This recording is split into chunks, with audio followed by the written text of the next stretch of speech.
বন্ধুরা, আজকের পর্বে আমরা পৌষ মাসের শুক্লপক্ষে অনুষ্ঠিত ষষ্ঠী তিথি পাটাই ষষ্ঠী এই ষষ্ঠীর ব্রত কথা জানবো। তার সাথে জানবো এই ব্রত কিভাবে পালন করতে হবে এবং এই ব্রতের ব্রতফল। ভিডিওটি শেষ পর্যন্ত দেখতে থাকুন। পৌষ মাসের শুক্লপক্ষে অনুষ্ঠিত পাটাই ষষ্ঠী ব্রত মায়েরা তাদের সন্তানদের মঙ্গল কামনায় পালন করে থাকে। বলা হয়ে থাকে এই ব্রত যে সকল গৃহস্থরা পালন করেন তাদের ছেলে মেয়ে আত্মীয় স্বজনের অকাল মৃত্যু কখনো হয় না। পাটাই ষষ্ঠী ব্রতের জন্য আতপ চাল প্রয়োজন হয় এবং 5খানি নৈবেদ্যর প্রয়োজন হয়, সাথে ফল এবং মিষ্টান্ন।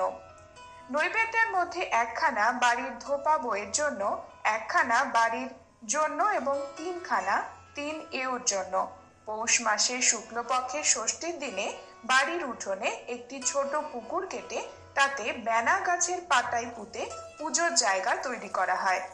পুরোহিত দিয়ে এই পুজো করার নিয়ম।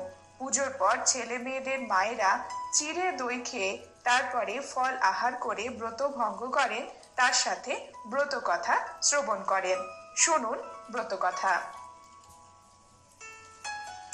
নন্দীগ্রামে এক বামনী বাস করত। তার এক ছেলে এবং ছেলের বউ ছিল।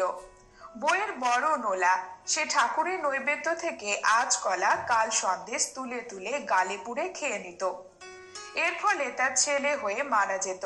বামনী পাড়ার গিন্নি বাড়ির কাছে বউয়ের ভাগ্যের কথা বলতো। সে কথা শুনে এক গিন্নি বলল, দেখো, তোমার বউকে দিয়ে এই পৌষ মাসের শুক্লপক্ষের ষষ্ঠীতে পাটাই ষষ্ঠীর ব্রত করাও, তাহলে মা ষষ্ঠীর দয়ায় সকল দোষ কেটে যাবে এবং বউয়ের ছেলেপুলে হবে এবং সে বেঁচে থাকবে। বামনী সেই কথা শুনে পৌষ মাসে পাটাই ষষ্ঠীর দিনে বাড়ির উঠোনে পুকুর কেটে বেনা গাছের পাটাই পুঁতে নৈবেদ্য সাজিয়ে পুরুতকে ডেকে পাঠালো এবং পুরুতকে আসতে দেরি হচ্ছে দেখে বামনী তার বউকে বাসি কাপড় কেচে আসতে বলল। বউ নৈবেদ্যর দিকে চেয়ে চেয়ে ঘাটে চলে গেল। তার নোলায় জল এসে গিয়েছিল। কিছুক্ষণ পরে পুরুত এসে বউয়ের নামে সংকল্প করে পুজো করলো। শেষে বামনী শাঁখ বাজালো। সেই শব্দে বউয়ের টনক নড়ল। কোনো মতে একটা ডুব দিয়ে ছুটে আসতে গেল। ঝুড়িতে পা লেগে সে জ্ঞান হারালো এবং সেখানেই পড়ে রইল। বামনী পুজোর আয়োজন করছিল। এমন সময় ধোপা বউ তার পাওনা নৈবেদ্য নিতে আসছিল। ঘাটের ধারে বউ পড়ে আছে দেখে বামনীকে সে এসে বলল। বামনী ছুটে গিয়ে বউয়ের মুখে চোখে জলে ঝাপটা দিল এবং বউয়ের জ্ঞান ফিরল।